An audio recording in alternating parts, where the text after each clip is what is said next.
Vamos agora falar sobre a teoria dos jogos. Será que a nossa vida é um jogo? Todos nós, em algum momento da nossa infância, tivemos contato com algum jogo. Um jogo de salão, jogos eletrônicos ou uma disputa esportiva. Que fosse uma brincadeira de criança ou algo mais elaborado como um campeonato de xadrez, todos já participamos de algum tipo de jogo. Mesmo depois de adultos, alguns jogos como futebol e voleibol continuam despertando paixões. Mas poucos de nós consideram jogos como algo a ser estudado seriamente. Refletindo um pouco, veremos que tratamos como jogos algo bem mais sério, como por exemplo, o jogo da política, tivemos agora as nossas eleições, a bolsa de valores, usando essas técnicas, né, nós podemos ganhar ou perder dinheiro, ou evitar de se perder dinheiro. Jogos de empresa, onde treinamos sem colocar a vida da empresa em risco, ou jogo da livre concorrência, onde podemos testar uma série de estratégias para vencer os nossos concorrentes. O que é um jogo? Bem, jogo são situações que envolvam interações entre agentes racionais que se comportam estrategicamente. Podem ser analisados formalmente como um jogo.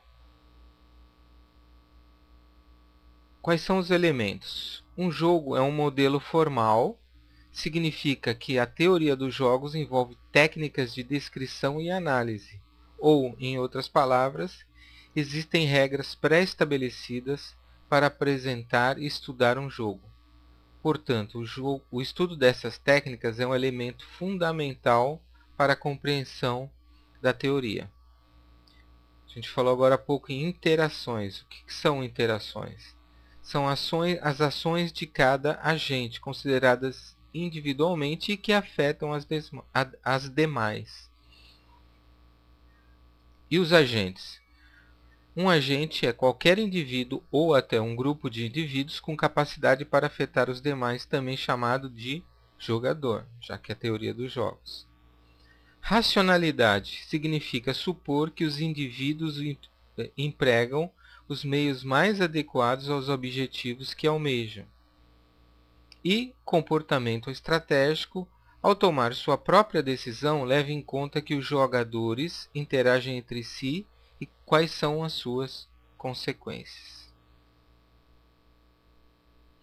Então, um jogo representa uma situação de competição entre dois ou mais oponentes que nós chamamos de jogadores. Cada jogador tem um certo número de escolhas, finito ou infinito, que a gente chama de estratégias.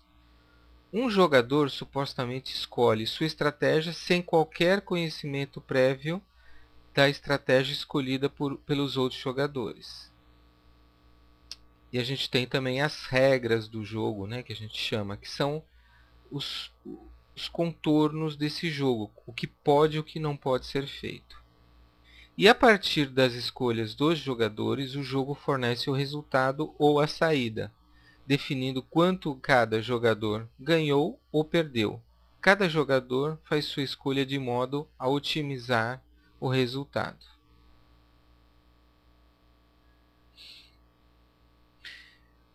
Bem, quais são as aplicações da teoria dos jogos? Como a gente falou, ela pode ser usada para coisas muito sérias. Em administração, que é o nosso curso, por exemplo, em simulações de situações futuras. Quando a gente fala em prever o futuro, cenários de empresa, a gente pode estar utilizando a teoria dos jogos para melhorar esse processo. Também em jogos de empresa ou business games.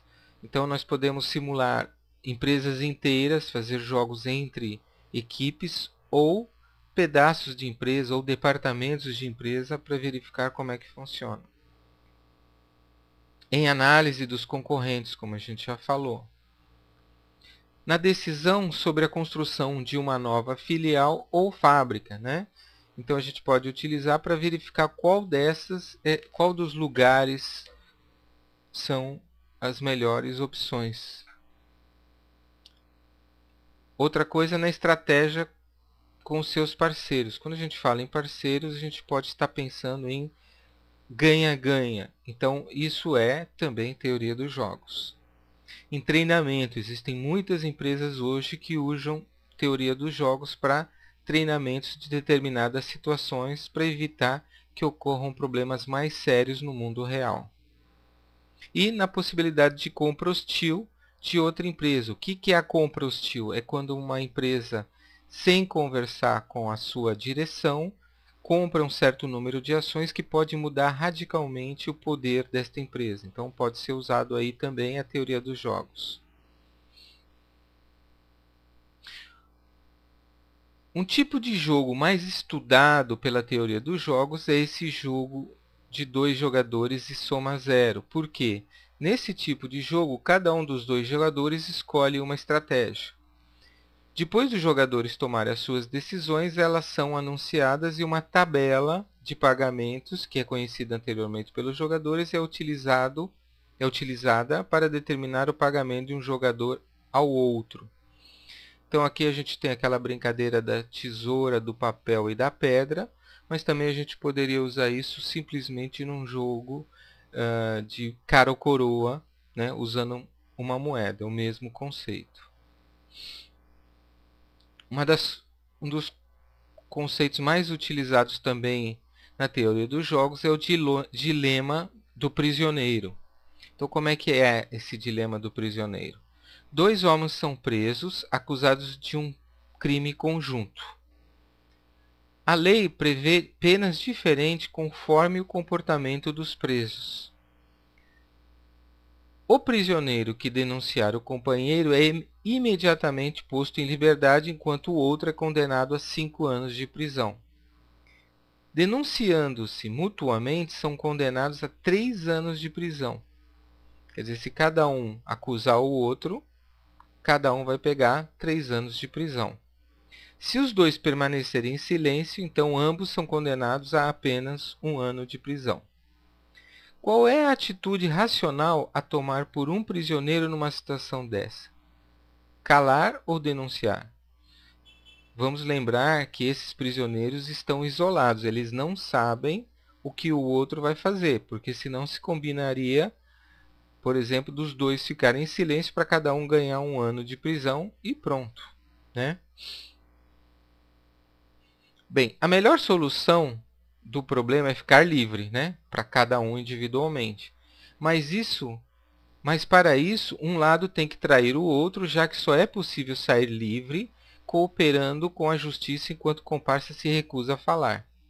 E a pior situação é ser traído e ficar preso 5 anos quando, o contrário, você se cala e ele te acusa. Considerando os 2 envolvidos, a melhor solução possível é ficar preso 1 ano. Mas para isso o ladrão tem que se manter quieto e confiar que o outro vai fazer a mesma coisa. Eles não têm essa comunicação. Se não há confiança, a melhor linha de ação é cooperar com a justiça. Há uma chance de sair livre das acusações e, na pior das hipóteses, os 2 vão cumprir uma pena intermediária. E qual é a utilidade em saber disso? Né? Para que conhecer esse dilema do prisioneiro? Nós estamos cercados por situações semelhantes a essa. Uma fila pode ser um exemplo clássico de um dilema do prisioneiro. Se você furar a fila, pode ganhar muito tempo. Mas se todo mundo resolver furar a fila, o tempo final vai acabar aumentando. A melhor solução para o grupo é que as pessoas respeitem seus lugares.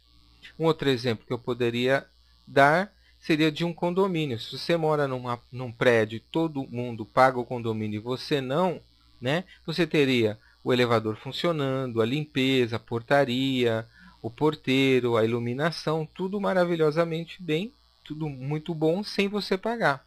Agora, se todos pensarem iguais e ninguém pagar o condomínio, o que vai acontecer com o teu prédio?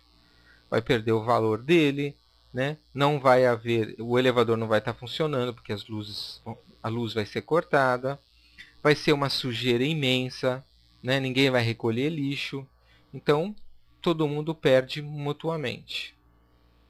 O dilema do prisioneiro é uma ótima ferramenta para entender o que faz as pessoas cooperarem e por que vale a pena cooperar. A longo prazo, com partidas repetidas, a estratégia cooperativa boazinha, né, entre parênteses, só trair alguém depois de ser traído, é a mais lucrativa, principalmente porque com o histórico é possível prever o comportamento do outro participante. Com isso, nós encerramos a matéria, ok? Agradeço e uma boa prova para vocês.